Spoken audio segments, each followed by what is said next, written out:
Hello and welcome to a new episode of I Can Do. I hope you're having a fantastic summer. I know you are here. I know that your time is valuable. So I want to dive right into this today so you can get back into living and learning, or learning and living, whatever you want to do, however you want to call it.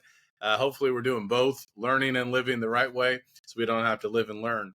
One of the best ways to learn is through reading. Reading is fundamental. I want to give you another book recommendation. I love books. Where the Crawdads Sing by Delia Owens. All right. So, a little history with this book. The movie came out a couple of years ago, maybe 2 or 3 years ago by now. My wife wanted us to go see it for a date. I did not want to go see this movie. Full disclosure, I reluctantly went because my wife wanted to go see it. By the time we left, I was blown away. This movie, it was very emotional. And it's just one of those movies you can't really, for a time, can't stop thinking about, or it just kind of hits you. And it hit me in such a way that after the movie, I ordered the book for the two of us, my wife and I, to read. Now, I just got done reading this here in 2024, so there was a delay.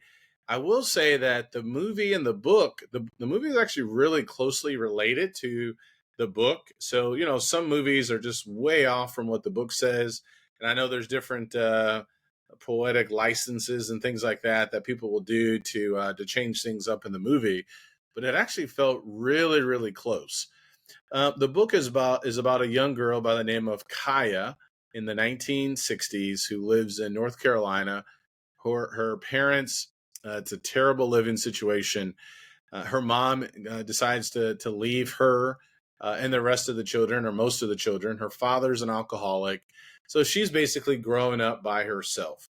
Without giving all the details away, there are individuals that you're going to meet, like Jumpin', the guy who sells gas that Kai is going to get close to with him and his wife and how they help her out. A man by the name of Tate, another man by the name of Chase. I won't give all the details away, but it's a really great book and it will pull you in with respect to emotions. I got to say, the author just paints the picture so well where she puts you, it's like time travel. She puts you in that place where this young girl, Kaya, is living. If you watch the movie, I would recommend reading the book first. But if you watch the movie, it almost like brings the book even more to life. I don't know if that's a good thing to say, because the book is so vibrant and so detailed. It's just mind boggling how people are able to write these books. I don't know how long it took her to write this book. And if you have any connections with the author, please let me know. I'd love to get her on the show. It's just a book that will continue to make you think. It will pull at your emotions and it will put you on a roller coaster. I like how she does the book where you're time jumping or time traveling from different years. So one year it's 1969, then it's 1960, and throughout the book the years get closer and closer together until they merge, and then everyone's on the same timeline. I think that's a really cool thing to do. So that's another book recommendation that I want to share with you for the summertime. I have hundreds and hundreds of books that I'd love to share, and I'm going to continue to share and give different book recommendations. Now, maybe you have some books. I always encourage young people to read. Reading is fundamental. Reading is just something that just does so much good to everybody. Think about reading for a distraction. That's a good distraction, to read a book, to get a laugh, to learn. I'm all about self-help books. I'm all about motivational type books. But you also need some fiction books, some fictional books. Go to a different planet. Go to a different time. Go to a different era. Walk in someone else's shoes. Reading is like reading just changes your life.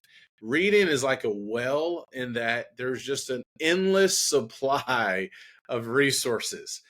You have Blinkist, the app where you can check books out before you actually buy them. You could go to the public library. You can check out podcasts like my own. You can go to so many different places. Half price books, they will ship a book if they don't have it anywhere across the country to you.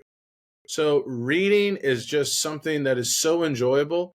Think about the time that you spend scrolling on social media and take that out. You will have all the time in the world you need to read.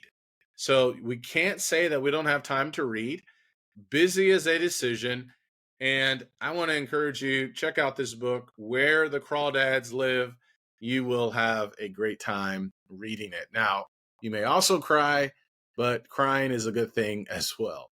All right. Hope this helps. Talk to you later. I can do, so can you.